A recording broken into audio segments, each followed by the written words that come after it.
Hey everybody, I just wanted to do a quick video to share with you latest result of some tinkering. This here is an adaptation of a mouse trap or rat trap commonly found in Malaysia, Southeast Asia, Polynesia, and so on. Though of course they make theirs out of bamboo. I don't have any bamboo, so I made it out of surgical tubing, tin can, chopsticks, and twine. I'll show you how it works. If you look inside the trap, hopefully you can see that well. There is a bait stick. The pointer into that stick should have something to attract the game. And then when it is disturbed, the animal is caught. This noose pulls it tight up against the top of the container, top of the can, and depending on how strong it is, it should dispatch it fairly quickly. All the holes on the can I cut with the can opener on a Leatherman.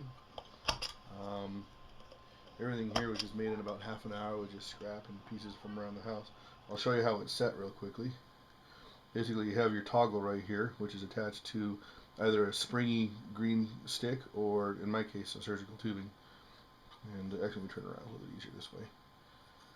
And pull it down, and this little loop of string holds one end of the toggle and get to stay put.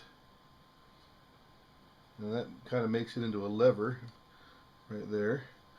And because it's a lever, it reduces the amount of, actually, while you have this pulled down, pull out your noose. Otherwise, if you're messing with it while it's set, you're going to get your fingers stuck in there and this thing can hurt. Anyway, now that I have this lever set in place, the reason what's so nice about having a lever is it reduces the amount of force placed on the bait stick. That's what makes it set, or trip real easy.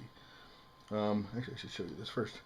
The bait stick has two little notches, one at the top, one at the bottom, just a flat area in between.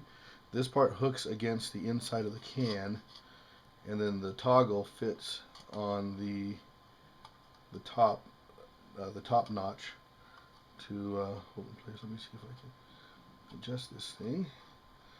It's a little bit temperamental. It is very sensitive. Oh, come on. There we go. And so you should see it real nice. Here's the surgical tubing, which acts as the engine for this machine trap.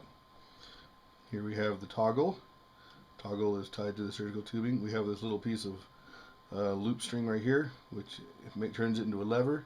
Here's your bait stick, and the bait stick is tied to this main support stick, because if you don't, it has a tendency to get lost and flipped out of there.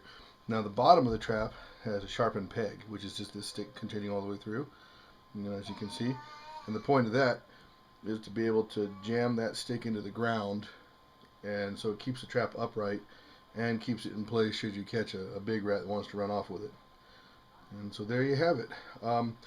Originally, when I first wanted to make this trap, I only had some rough drawings from an old book, but much to my delight, there was a fellow on YouTube who posted a video of the bamboo version of this trap, the way they actually make it and use it, and I'm going to post a link here on the video so you can click and check that out. I love traps that indigenous people use to feed themselves, because there's a whole lot of nifty trap ideas on the web and in books, but I don't put a whole lot of stock in them unless I can see for myself people that rely on them actually using that type of trap. Not only that, but as you can see, this is completely improvised out of junk. If you understand the principle of a trap, if you understand the principle of the trigger and the mechanism of how it works, that opens up a whole new world as far as being able to improvise and adapt those technologies, those trap technologies, to your current situation and location. So anyway, this is a lot of fun. I'm going to set this when the weather warms up a little bit and it's not frozen outside, and see if I can't catch me a mouse. But there you go. I'm not even sure what it's called, so I'll just call it a Malaysian rat trap for now. There he is, and again, you can see right inside there, you hit that little stick, and dead rat.